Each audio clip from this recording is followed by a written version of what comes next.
I got a horrible thought experiment for you. What would happen if a band member left Band-Maid? I don't know. That would be an interesting. I would say right off the bat that it would probably depend on the member. Does it though? I don't know. I don't think so. I don't know, man. What would that do to the fan base, really, if any of those members left? Fan base itself, I don't know how they would react as a whole, but if we're talking musically speaking, it would probably be a pretty big problem. We saw what happened with Babymetal with Yui leaving, but luckily Sue's like the main focal point. But with Band-Maid, it's all of them are the main focal point. That's the thing, right? Like I don't think I've seen a band like that. Have you? Can you think of a band where every single member is the focal point? That's crazy. Really. It's the only band I can think of. I think in most bands you can drop the bassist off and replace it with another bassist. And not Band-Maid. Annoyed. Yeah, people will be annoyed, but they won't give up on the band. Yeah. But if you take Misa out, I think that half the fandom is going to be like furious about that. And you can't take Akane out, and you can't take Miku out, and you can't take Konami out. She writes all the fucking music. Psyche would probably be the first one, but literally is the voice. She's the voice of the band and all of their music. So how could you? I don't think you can. I think it's one of the rare bands where you can't have a replacement for one of them. Hey, to see you. I think that they're going to go as far.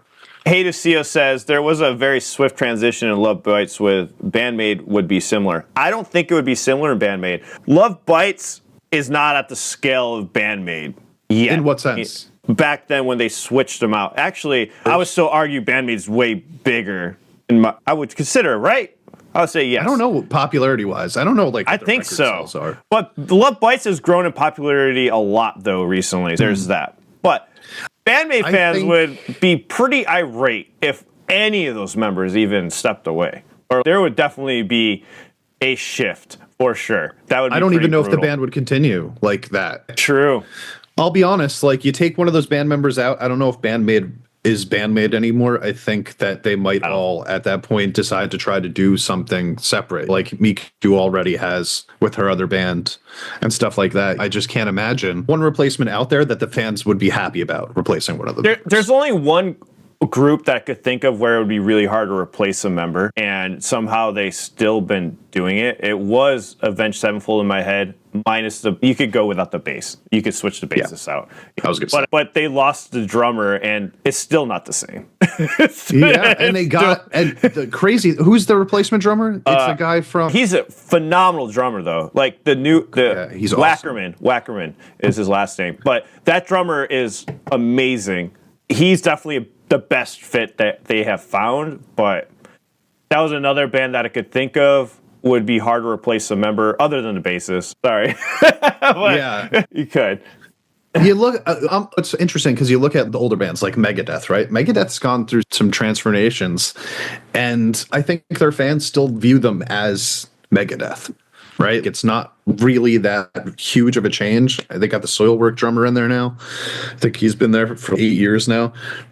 And I haven't heard any Megadeth fans complain about that. So I wonder how much it comes down to how long the career of that band has been up to the point where they start replacing members. Well, Dunn said in the chat, I think if one left, seeing as how close they are as friends, I think they might choose to disband Band-Maid. Yeah, and I think that's what would happen. It would be wild if they kept going. But I think they would keep going if one of the members said, hey, I can't do this anymore, but I really want you to keep going. I think they might still do it, but yeah, probably. I agree with that. Actually, I think that it would depend on how like mutual the split would be. Let's say Akane decided I don't really feel like doing music anymore, and she said, "But I really want you guys to keep Band-Maid going.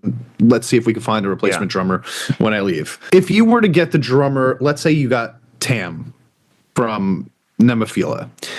How upset would the Band-Maid fan base be with that replacement, knowing that Akane said, I want to find a replacement for myself, versus her just leaving and then not having anybody waiting in the wings? I think it would be a big difference.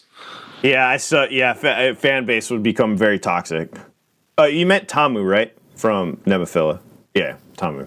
Did you say Tam? Tam, yeah. That's what I call it. She's my homie. For sure. Wait, what? You don't shorten your homies' names? Right, Al? How many people call you Al? Nobody. I'd be so that mad. Sounded weird. Come on. For one, I don't look like an owl. that would be weird. People call me Cha. People are like, yo, what up, Cha? What? Really? You're kidding. No. I'm very kidding. Okay. I was like...